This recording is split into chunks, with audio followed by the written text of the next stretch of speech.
Hey, it's Soul, and welcome back to Warcraft Weekly. So did you hear? There's a new expansion starring stone giants, having stone giant adventures like walking upstairs, climbing mechanics, new facial expressions, and even more hugging. Dude, there's even like a Pokemon. Anyway, League season is over and the WoW team introduced Dragonflight, World of Warcraft's next expansion. I've been covering this like all week, but today I'm gonna cherry pick, or no, actually I'm going to repeat myself a lot, but I'm gonna, talk about all the things that have got me the most hyped about this expansion, and I am hyped. And I'm gonna follow it up with questions and concerns that I hope will be addressed in the near future. Is it the future yet? Yeah? Do I get an update now?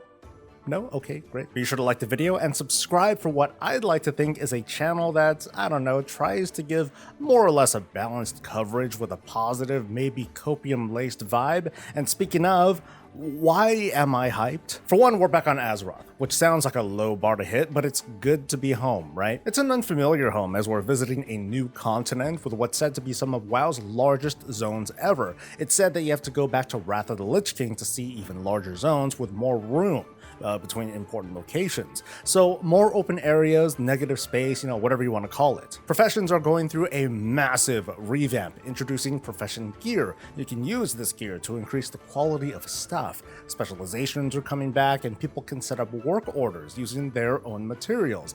Then crafters can provide the rest. The crafter takes a commission and everybody walks away happy. Now, I love the idea that people will be able to take their soul-bound materials, and with work orders, those materials won't be useless. Crafters don't have to be dependent on farming up materials themselves either, which is bound to help more gold circulate and foster a more healthy economy. Player housing was not announced, meaning my hair is safe, but it's more than a bit surprising that many interviewers and publications brought up the subject. It's almost as if there's an audience that wants more than just big numbers and high-skill gameplay. Whatever the case, the hopium is still alive. Dragonflight's story is very sparse so far, but its premise serves as an example of how we, as champions of Azeroth, can still go on an adventure even after saving all of reality from annihilation. We're not going to see ourselves being granted Covenant abilities, artifact weapons, or Azerite essences that we got to grind for over the course of the expansion. There's no conduits to pray for, no Twilight Devastation to suddenly get, and no cape that you need to power up so you can use Twilight Devastation without killing yourself. There's no legendary to grind for or to craft and recraft. They did say that it would come back where it makes sense. For example, Sylvanas' bow that you still didn't get. Dragonflight's features and revamps begs the thought that maybe less is more. Can the WoW team put themselves in a position where they set up like some really cool, long-lasting evergreen content and then have the time and resources to cover everything that's involved in player housing? And if so, how long would that take? We've got concept art for the class sets coming in Season 1 of Dragonflight with labels for your convenience. The question that I've yet to see answered though, what do these 4 distinctive colors mean? Are they actually meant to look like that for each class, or do they represent like different tints based on raid difficulty or gladiator rank? I think that some of these sets would look pretty awesome in all 4 of these colors, right? Mythic Keystone dungeons are doing something very different in Dragonflight. In the first season, 4 dungeons from Dragonflight will be part of the rotation, along with 4 other dungeons from previous expansions. And then next season, it's going to be the other 4 dungeons from Dragonflight and 4 other old dungeons. The loot table from the Great Vault, because that's going to be a thing too, will be based on the available dungeons, meaning as we go from season to season,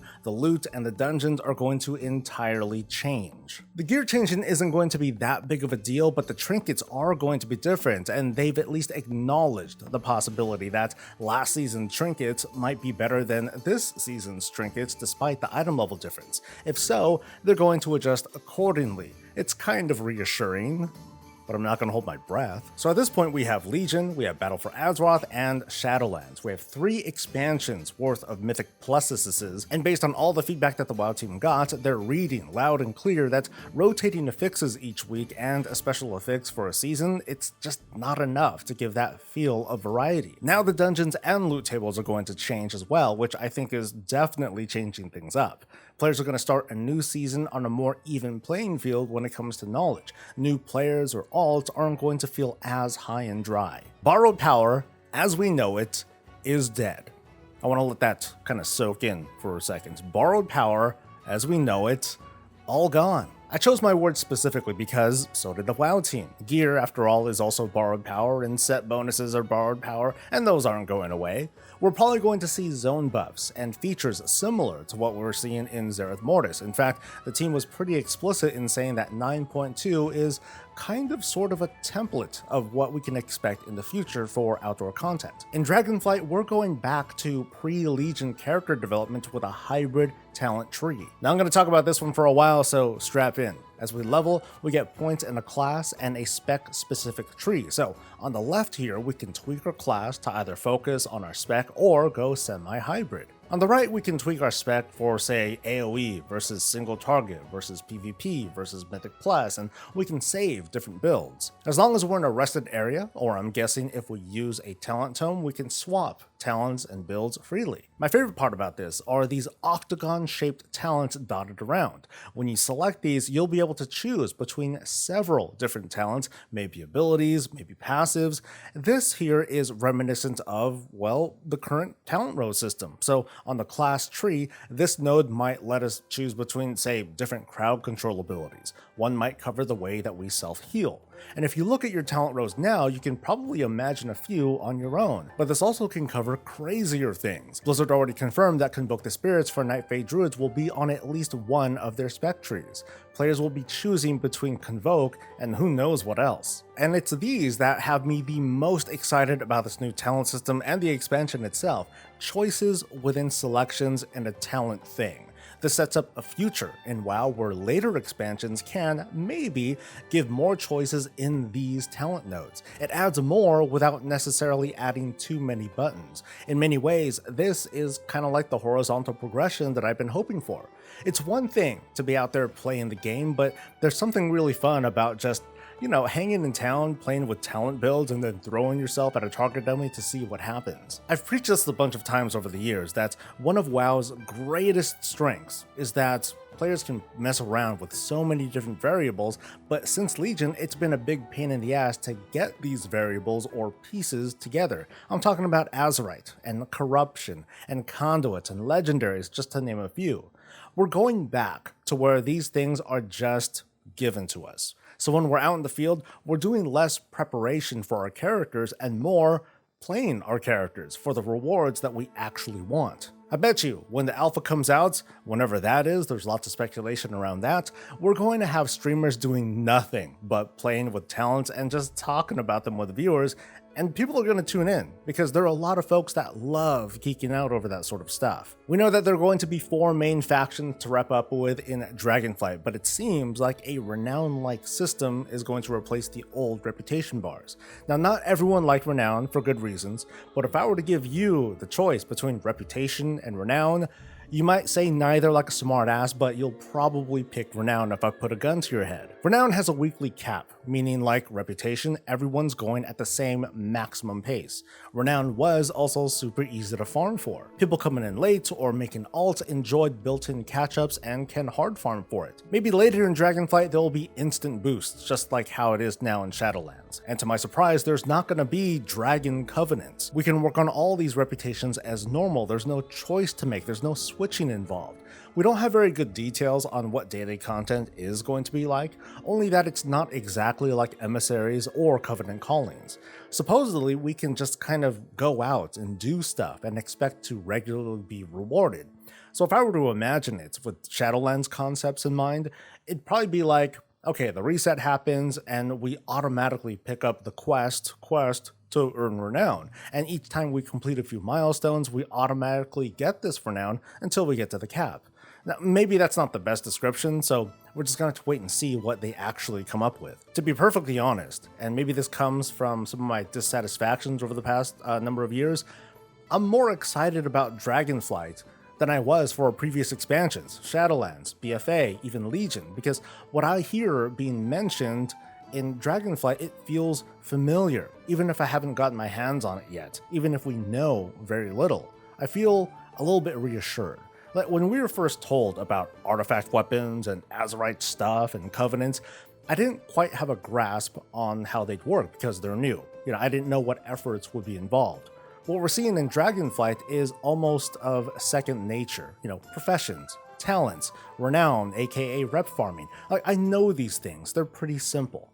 There are more details to sort out, of course, but I don't need to relearn what these things are. I don't need to speculate on how long it's going to take me to get talents. There's no time-gated, calculating to do. I'm past all that. And I just want to dive into these talent trees so I can start figuring things out, or think up some builds, give some feedback, and just play. I feel super good that there isn't going to be a grind beyond leveling to get access to this whole thing. Your talents and legendaries and soulbinds of the past, they're all kind of like right here, waiting to be clicked. So I'm hyped. But I do have questions and some concerns to point out too. I use copium for medicinal and not recreational purposes, you know what I mean? A chunk of this has to do with dragon riding, because it seems cool, but I'm also, if they were to cancel dragon riding all of a sudden, I don't think it would rob me of the Dragonflight experience at all. It sounds kind of messed up to say that, right? Like, I'm making the efforts of these developers and artists and engineers who put tons of work into this, and they're going to put tons more work into this. I'm making them seem irrelevant, but in its presentation, dragon riding just didn't feel all that necessary. There's a reason why I felt surprised when it was introduced as a feature, because we already have regular flying too. Whatever the case, it's planned now, and it's sort of designed to suit these supposedly larger zones with a more vertical feel than previous expansions. We've seen footage and have gotten reassurances that there will be knobs and levers to lessen the impact of that dragon riding visual experience, in case we're prone to motion sickness and the like. I have a feeling though that control-wise, things are actually not going to change, so I've got to wonder just how is dragon riding going to feel like, because no one really knows yet. There's no BlizzCon playtest for people to jump in and try out and talk smack about. Like, will the controls really be like controlled falling with this gravitational pull and momentum that we've got to master, or will it be a little bit more simplistic? I wouldn't be surprised if this footage is just the user behind this being a bit more dramatic for the sake of a cinematic feel, for the audience. But we also have to ask, what about regular flying? Some people like swimming in the air. Some people like being able to effectively pause the game and hover in place. The team so far has been pretty quiet on what they're going to do about regular flying in the future. I have a feeling that they're going to wait until Dragonflight is well into its development, like into the beta, or even after it goes live, before they drop some hammer, like saying, okay, regular flying is going to come back, but it's going to be, a little bit slower on Dragon Isles. Or maybe that dragon riding will be applied to all mounts going forward and regular flying is just gone. We probably won't get a straight answer for this for a long time, but it's important to keep this subject in the conversation. Anyway, with raids, dungeons, and PvP as primarily group activities, it seems as if outdoor content and dragon riding is going to make up a lot of the solo experience. This leaves me kind of wanting, but statements from other interviews out there hint at some fun activities like racing with your dragon and hunting big game out in some zone, like as in maybe tough solo encounters outdoors. Hopefully it's gonna be phased to preserve a sense of solo or small group challenge on a difficulty that's less Mage Tower and maybe more like the Brawlers Guild. As you may know, I've sort of become a bigger advocate for the solo player experience, campaigning to give some fair equivalences for players who, for their own reasons, can't or won't overcome the challenge of facing off against group content. The Dragon Isles may have much more to offer that we haven't learned about yet, and there are opportunities for legacy content to be friendlier for solo players too. I'm going to be pushing for more stuff like this, and I won't mind hearing your guys' suggestions for future solo content. I've talked very little about the Evoker and the Dracthyr race, but it's probably because I know so little about it. I just kind of wonder where it's going to stand in the caster meta. What's it going to bring to the table that will make it a unique healer? What sorts of utility would it bring for itself or for a group? The nature of the Evoker kind of suggests that it might bring a bloodlust. Will it give raid buffs?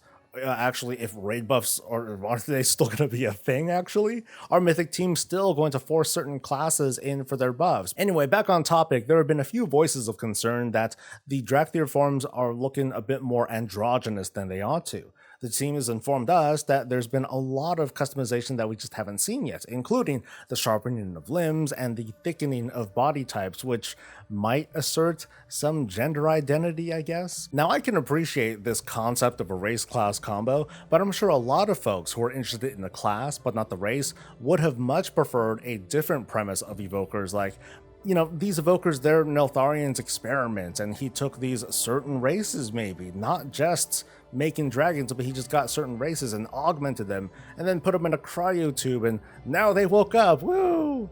And that would have worked, but, you know, based on WoW's history, Neltharion and their ilk, like, they've been more about experimenting on fellow dragons. I think some folks ultimately just want the freedom to be an evoker without being a lizard person or a half lizard, half human. And finally, I was left a bit surprised about the announcement itself, and I asked myself a couple days ago, that's it? When I was much younger and Shadowlands was first announced at BlizzCon, we had like the full red carpet presentation. We had swag to pick up.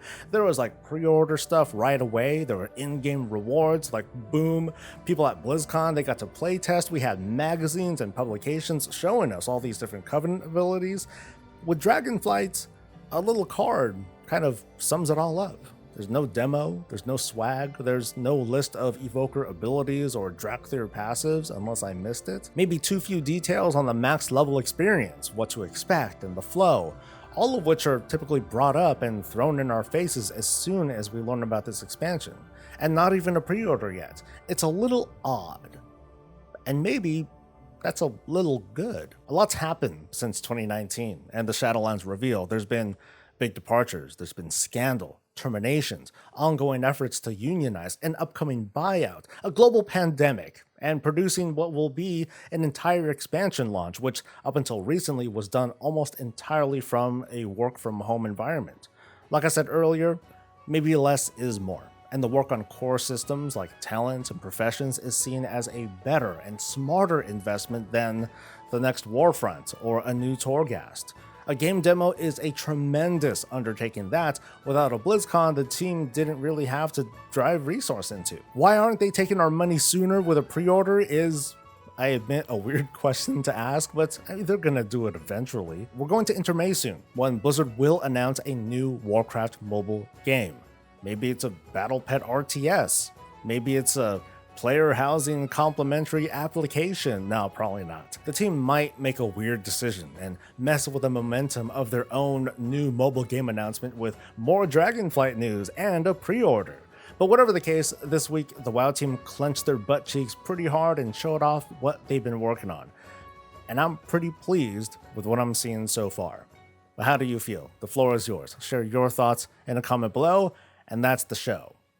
And now the floor is mine again. So how'd we do this week, huh?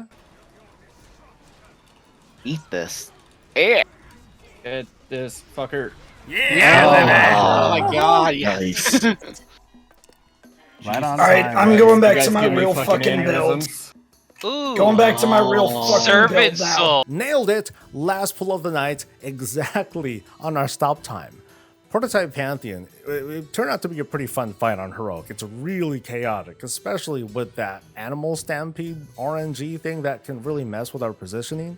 At one point, my co-tank and I were told that we can just kind of stand in this crazy damage because we could just take it. So yeah, we took some extra hits, no big deal. And now we're on the slow march to Lihuvin and then Halandris before we move on to Anduin and the rest of them. I have to admit though, when I started raiding on Tuesday night, and this was the day of the Dragonflight announcement, it felt like the end of day one at BlizzCon, and normally, raid progression is not on my mind at all. I was kind of half checked out. We were like fighting bosses that I know we're going to be killing for the next, year or so, while I longed for the future. And those sexy little talent builds and all that stuff. I think we're all a little excited though, alright? I look around Oribos and Zereth Mortis, and traffic has definitely picked up. It kind of feels like a good time to be an active player, but now mind you, I'm not trying to sell you here. Come back because you decided to, not because the WoW shill said something triggering. Anyway, I'd like to thank you all so much for joining me throughout the week for all of the banter and commentary. Twitch, you folks have been amazing. I appreciate you sending me tons of love and gifted subs or, monetary love. To our fellow patrons, including newcomer Evan, thanks for helping folks like me drop a little bit of positive energy into the community. And let's not forget you, viewer, for making it to the end. No matter the kind of support that you have been given, whether it's clicking that like button or leaving a kind comment or becoming a sponsor of some sort, you folks help keep this voice active in the community. I am grateful and I thank you. And I hope to see you again soon, whether it's here on stream or wherever. I'm going to be doing all that Dragonflight coverage, so drop by often. I'll be back for the reminder video on Monday. So have a good one, folks. And until next time, stay safe, stay healthy, and stay breezy.